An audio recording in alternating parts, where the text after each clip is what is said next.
Welcome to Ideas of India, a podcast where we examine academic ideas that can propel India forward. My name is Shruti Rajagopalan, and this is the 2024 Job Market Series, where I speak with young scholars entering the academic job market about their latest research on India. I spoke with Deepti Sharma, who is an assistant professor at Ahmedabad University.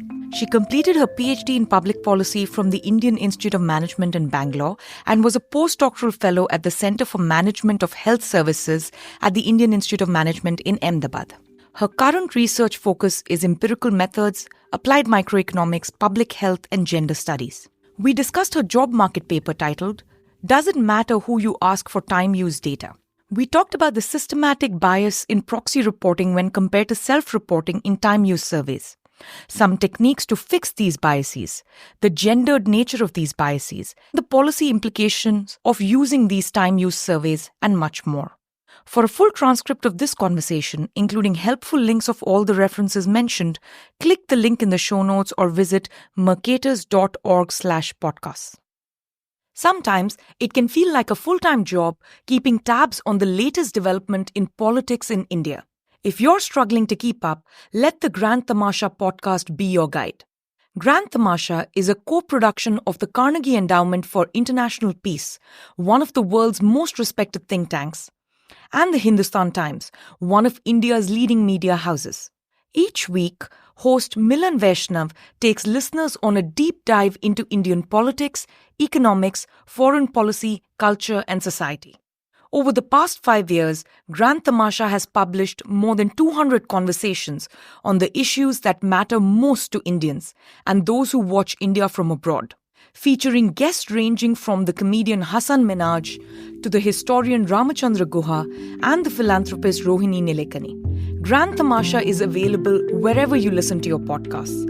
Subscribe now to get your weekly infusion of timely and provocative India content straight to your personal device. New episodes are released every Tuesday night at 9 p.m. Eastern Time. Visit www.grandtamasha.com to browse past episodes and to learn more about the show.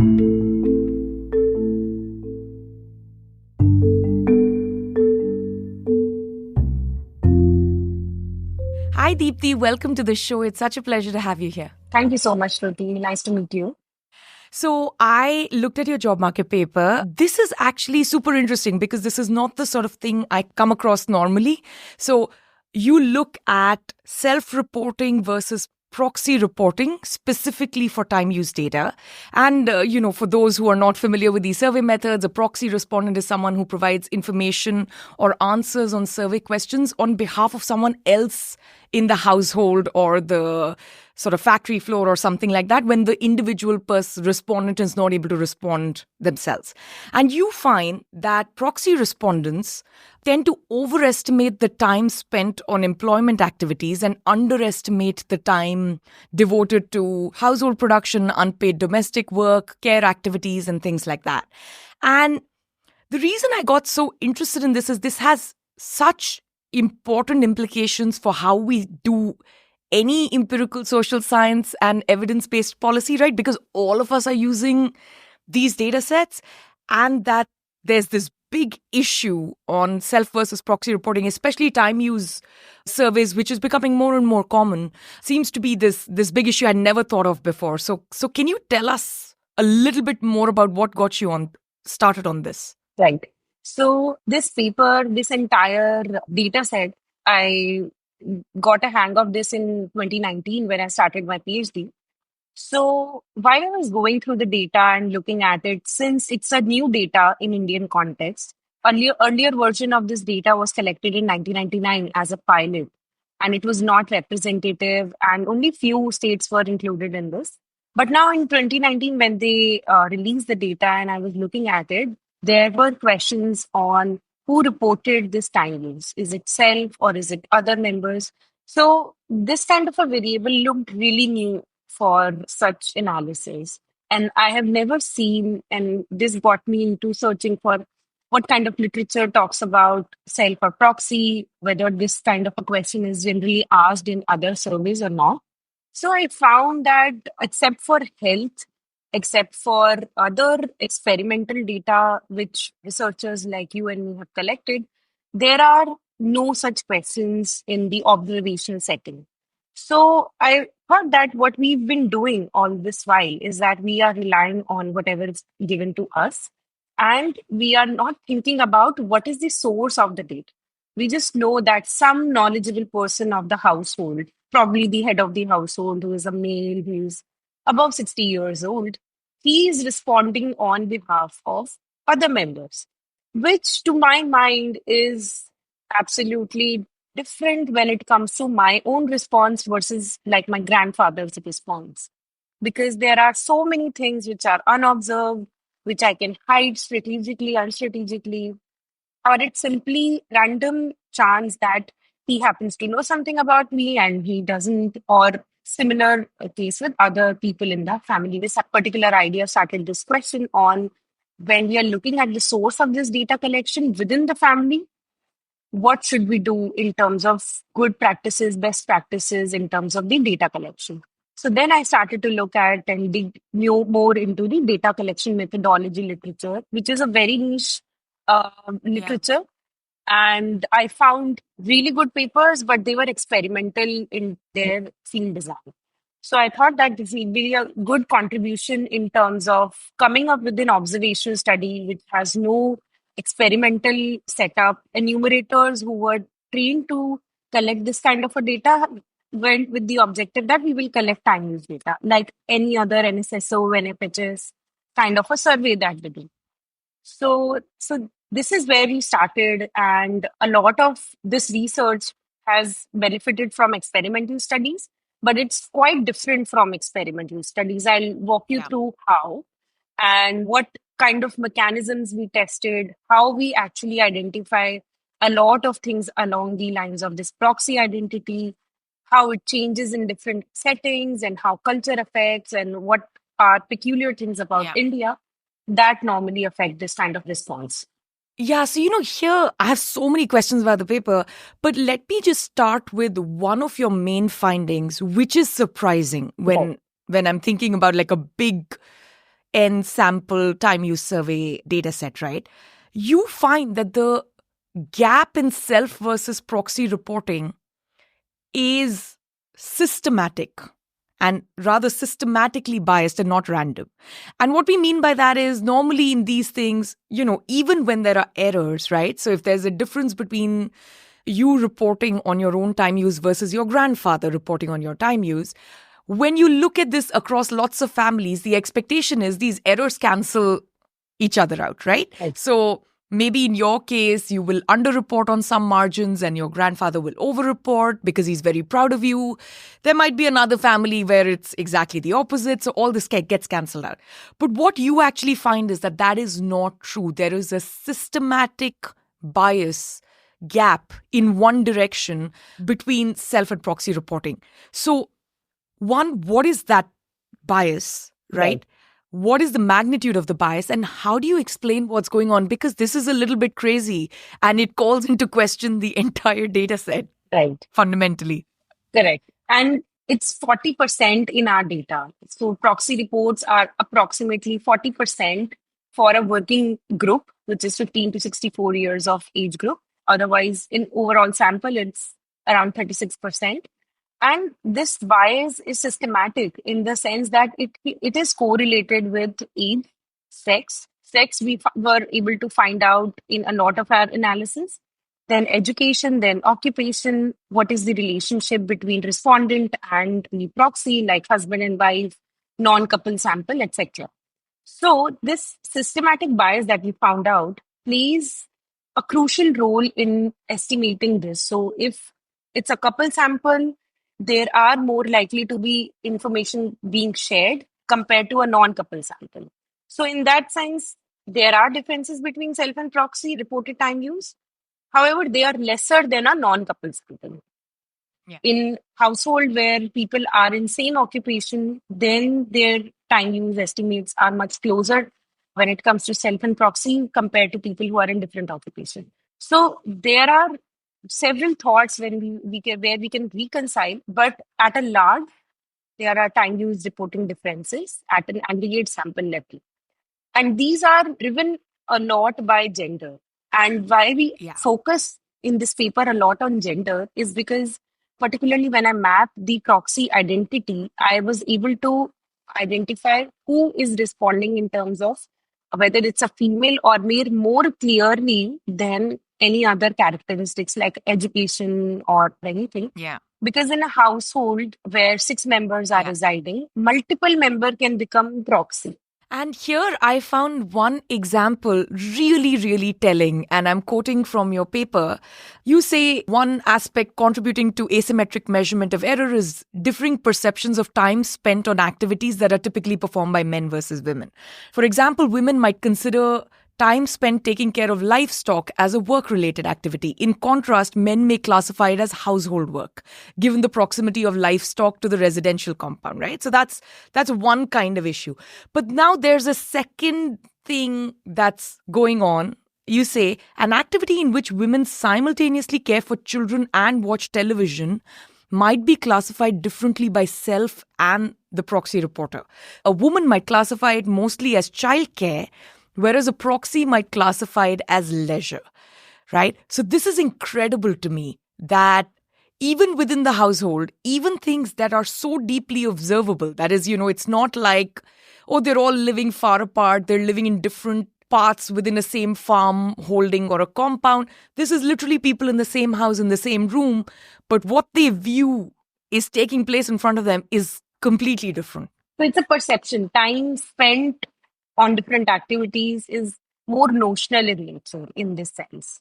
It's all based on the perception. So if I can consider myself spending 12 hours in leisure and doing other activities, but my grandfather may think that I'm taking care of him. So it can count in his mind that he's taking care of me. She's doing some unpaid care work in the household, whereas I'm just spending my leisure time with my grandfather. So time has a very notional concept on how it is spent. And since it is so notional in my own capability, in my own understanding, let alone what proxy would think about it. Yeah. So these differences when it comes to how activity wise time is spent between self and proxy, it is notional. It is driven by a lot of cultural issues, norms. And in this case, I'm talking about religion, caste, and other rural norms that are driven, which talks about the belief of the individual. And it gets translated into their reported beliefs. So, this is part of what's going on with the gendered biases, right? So you find systematic biases, across different indicators, and gender seems to be a particularly strong one, right? Is that what is driving all of the systematic bias? That is, the gender differences are just so big, and typically women are not going to be the ones who open the door and speak with a stranger who is surveying the household. Is that what is driving the largest part of the bias or almost the entire bias? The second part of the question is that why it's systematic? Because this is cultural, right? This is not about the idiosyncratic things going on within a particular household, like, the grandfather loses track of time or, doesn't know what's happening in the next room or something like that. This is just across the board. People just think of certain things that women do as, oh, this has to be done by them and not really as work. Right. It's a combination of both the things, the both points that you mentioned, that women will not just open up to an enumerator who is trying to capture what every member did in last 24 hours. And also it's a cultural story. So one important point that we found out is that most women report as a proxy in this entire survey because they are the ones who are at home. They are more likely to be available and they are more likely to know what other people are doing in the household. And the source of bias is also driven a lot by gender. So when I said that it's female proxy reporting members are much more deviant when they report for time use in employment and unpaid domestic work, it is, I think, a combination of both cultural things and their own perception and also some sort of unobservation that they are not able to observe everything. They don't have market knowledge a lot about who is going out and actually doing employment and spending time in different activities. And cultural and norms related issues come in the reporting when, let's say, there are regressive and progressive societies. Even if a house has egalitarian setup within their household and they have division of labor based on their bargaining power and mutual understanding, if they live in regressive society, men would always report according to social desirability. They would never want any enumerator who is just an outsider to know that, yeah, we share equal load of the work. They would always report that, yeah, I work in employment related activity. He doesn't. Yeah. And I do not contribute to unpaid domestic work and care work while she does all those things. Yeah. So her Yeah. time use when a male is reporting, then all these things would get affected by this. Whereas women would also be trying to culturally embed their answers according to these beliefs. And it has a lot of cultural, religious, caste-based story Yeah. in this. And the reverse is also true, right? So, for instance, if you happen to ask the matriarch, who is proxy reporting for others, she's not going to admit that her son is unemployed, right? In some sense, there's no unemployment in rural India because they'll say, oh, they do something on the family farm, they work on something. So it's largely reported as underemployment, not because they are not unemployed or underemployed. It's not polite to say this in public, and certainly not about the male member of the household or like the oldest son or something like that. So do you also see it flipped, which is not just the men reporting on the women, but the women reporting on the men is also systematically biased in this? It is. And they tend to over-report time spent in employment activities. Exactly. So this story holds up when female proxy is reporting for a male time spent in employment activities. She over-reports for about more than an hour in some situations. So you've identified there's this big problem with proxy reporting, and we understand now why. Are the biases systematic when they're self-reporting in the same context, or there are no biases, it's just random errors cancelling each other out, or there are biases, but they are smaller in magnitude or different in direction and so on? Right. We do not have a direct way to check this because only one individual's response is captured. So if I'm being self-reporting, there is no other proxy reported. So I can't compare within subject differences. Got it. So again, going back to the experimental studies where they have looked at self-reports to be the gold standard, we have also considered self-reports to be the more accurate because it's also, we are talking about time. And time spent is more likely to be known better by self than any other person. So we are taking self as a benchmark. Yes and no. I mean, I understand why self-reporting is definitely better than proxy reporting. But I imagine, so, you pointed out that there are two separate issues. One is sort of, this is all a perception question, right? How someone is perceiving how they spend time versus someone else spend time. And that can never be perfect. I mean, it's, unless you literally put some kind of a motion detection device and actually measure where someone is going and how much time they spend on the farm and factory floor and how hard they work, it's very difficult to parse this out. But on the other hand, you also mentioned that some of this is cultural, which is how do they present what's happening within the household to someone outside the household, right? So I imagine that the former problem gets kind of fixed when it comes to self-reporting, but the latter problem is still gonna exist, right? So the example you gave in a few minutes ago is there's a male member of the family, and when an outside surveyor asks them, even though they know what they are reporting for themselves, they're going to adjust the amount of time spent in employment versus unpaid domestic work because of whatever they think the surveyor or the evaluator wants to hear. Right. They do that. There is social desirability bias even in the self-report. But we say that when we compare two contaminated responses, the contamination is higher in proxy responses, considering one as a benchmark. Yeah, so basically it's systematic bias, but it's just smaller in magnitude, perhaps easier to adjust for and so on. Right.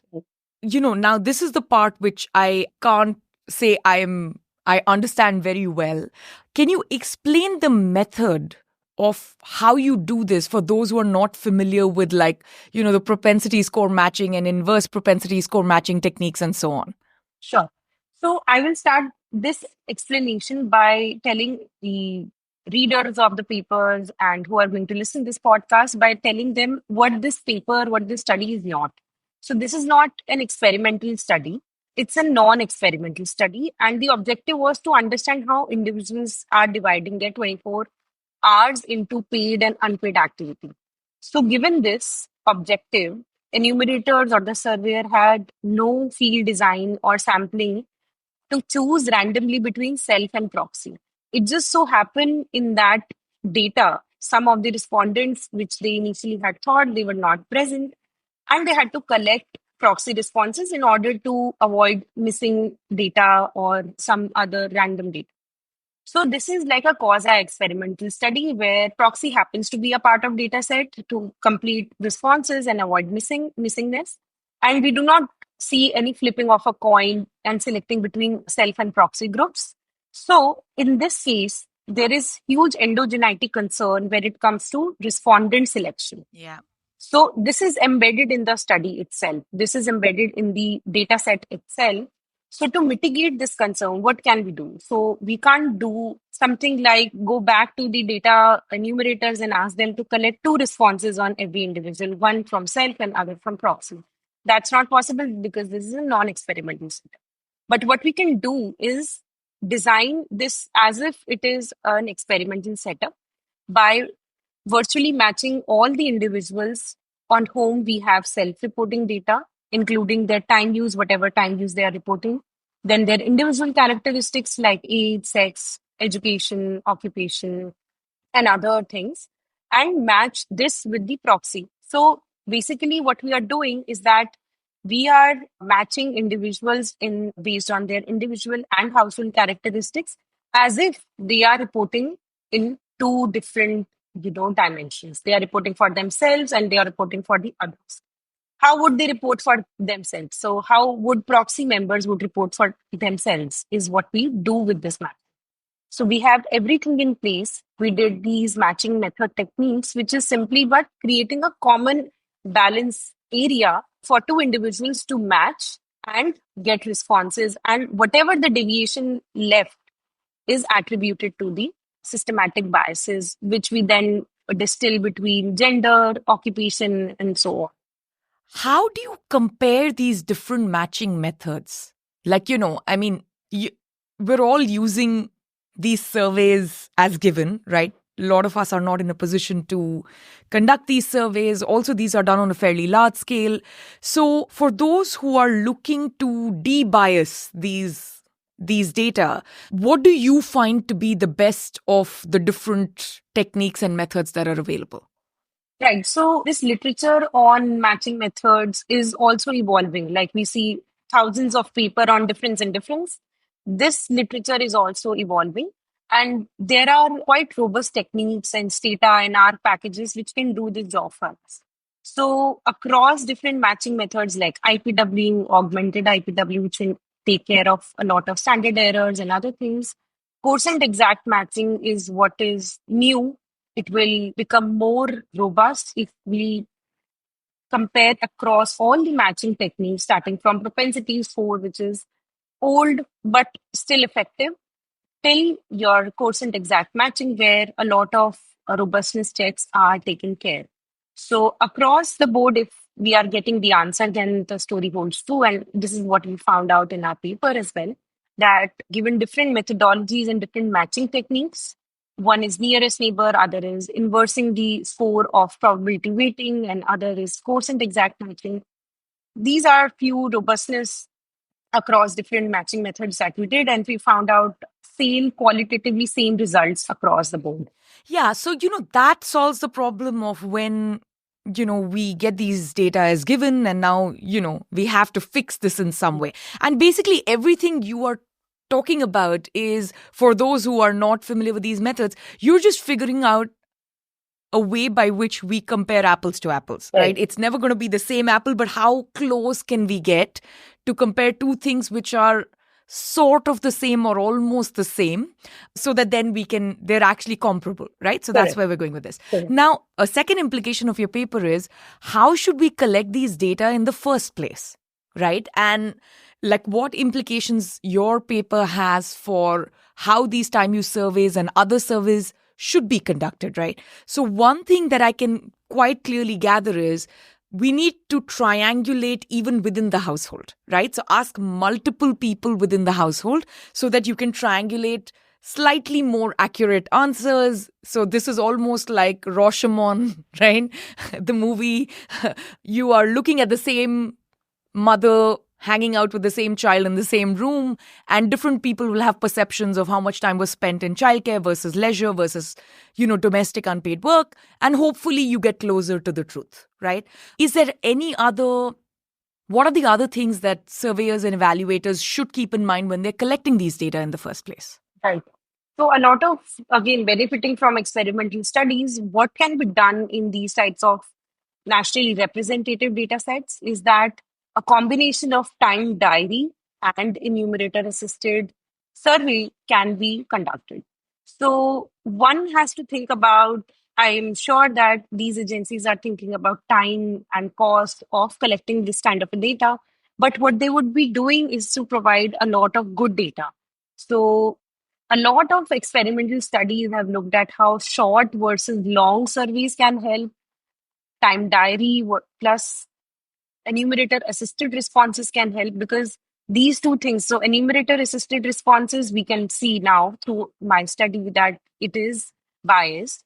Time diaries are hard to collect, and especially in India's context where literacy is a problem, it is difficult to do that. It's cost ineffective. So a combination of this can be done. And a very recent paper in Journal of Development Economics is discussing this concept of time diary plus enumerator assisted context, where Rohini Pandey and co-authors have experimented this on a very small sample. And they found out that this is going to be a cost-effective solution given in India's context. So that's one thing. The other thing is that they can try out some long versus short surveys. The other thing is that a very simple and a very basic thing that survey agencies can provide is to have weights on the non-responses or adjustment towards proxy, which is going to be helping the econometricians and analysts in adjusting to these things.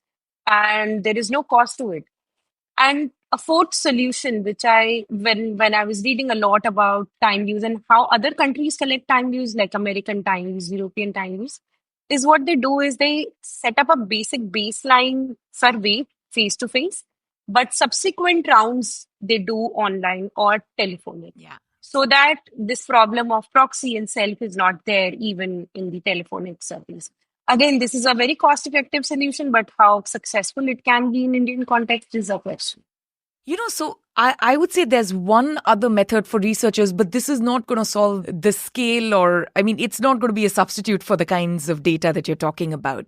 So what can be done? And I'm, picking this up from some work that Ashwini Pandey did with Naila Kabir. So we all know there's this huge problem in India of low female labor force participation. And then there's a secondary problem of declining female labor force participation. And the two are fundamentally different.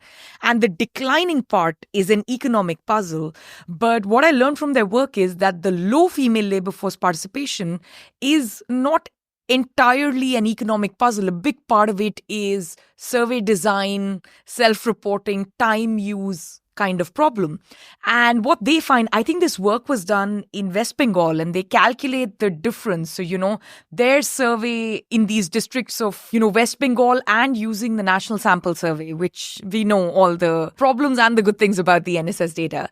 And they found that, from the participation rates in the teens, at least definitely below 20%, they find that actually for those districts, the labor force participation is like above 50%. I don't remember the exact number. So that's the order of magnitude difference just based on, I don't even want to call it reporting error, but I'd say reporting bias, right? Which is entirely a consequence of the survey design. So another way that potentially social science researchers can solve this is you take certain data as given and then maybe run a micro survey in that same space to figure out where there is a systematic error and so on. And that's really hard to do. But maybe for those of us who are studying something very narrow, it may be done. Maybe done. And a lot of researchers have collected their own time use survey in 2, 3 villages in some one or two districts. So they have, I think, resonate with the study which Ashwini and Naila had done. And they found out that it's mostly reporting errors, and they find that people are spending. And let me tell you this again, a very interesting point, that time use study is much more beneficial if we collect it on top of the LFP, the labor force Yes. participation survey, Yes. because it's not just a binary participated or not participated kind of variable that we are collecting. It's how much we are participating and what is the frequency of the participation. So if an individual had just participated in employment, had done something to get paid in last 24 hours, we can extrapolate it and we can tell how much she works. So I think the labor force survey, they captures usual principal activity, which is most of the activity done in an entire year. This can be a supplementary question on how much time you spent in last 24 hours or a week or so in subsequent round of labor force participation survey. That's super, super helpful. There's so many things that, it was like interesting reading your paper because there are all these things that one reads in the newspaper, one reads in other papers, and suddenly everything came together when I read your paper. I was like, oh, this is what's happening in this entire space. What else are you working on right now? As part of my postdoc, I'd started a couple of projects with several really good scholars at IMA. And one professor is located in Center for Management in Agribusiness, Professor Vidya Vemi Reddy.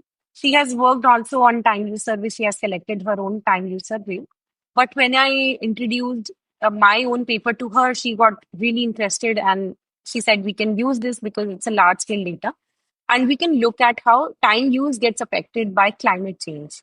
So we are particularly looking at agricultural sector and how climate change in terms of extreme heat, extreme rainfall affects time spent in employment between men and women, and how do they compensate the time spent in agriculture in terms of increasing or decreasing their time use back at home by reducing or increasing their unpaid domestic work.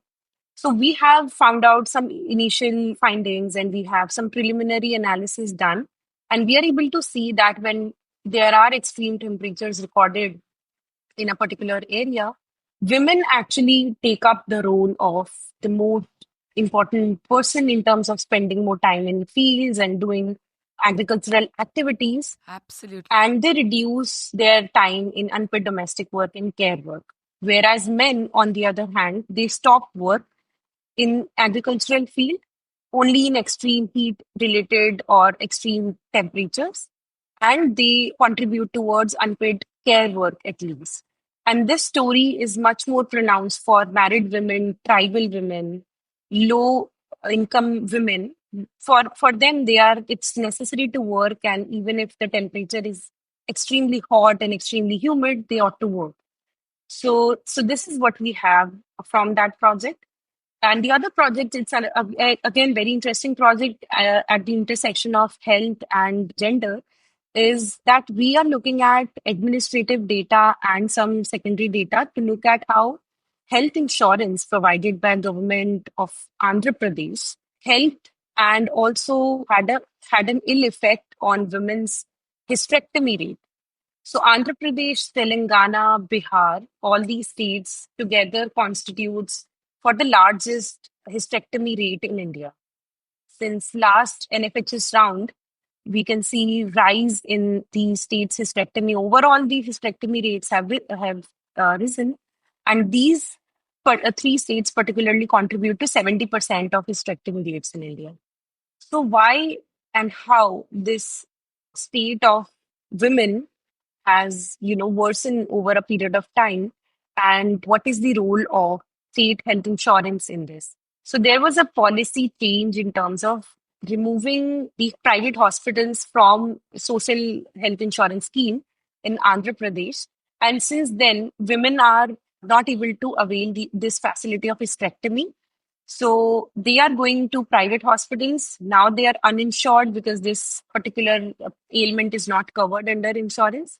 So they are genuinely looking for hysterectomy, or they are getting fooled by hospitals to get this done. They just promote this as a useless organ, that once your childbearing age is over, you can remove your ovaries or uterus with the help of hysterectomy. That's terrible. So now the women are weak. They are in health wise. They are also not well. They are uninsured, and they are getting this done in private sector hospitals in Andhra Pradesh and Telangana.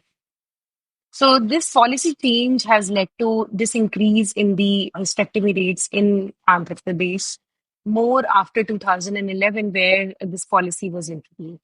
So a bad policy which was introduced by government of Telangana gave the opportunity to private hospitals to build profit on this. Exploit. Yeah. Yeah. No, this sounds fascinating, and I'm looking forward to reading these papers. Thank you so much for speaking with us. This was such a pleasure. Same here, same here. It was my first experience, and I really enjoyed it. It was totally worth giving a lot of time and rethinking about what the implications are of this particular paper and how I can discuss this to a larger audience. I'm so happy to hear that.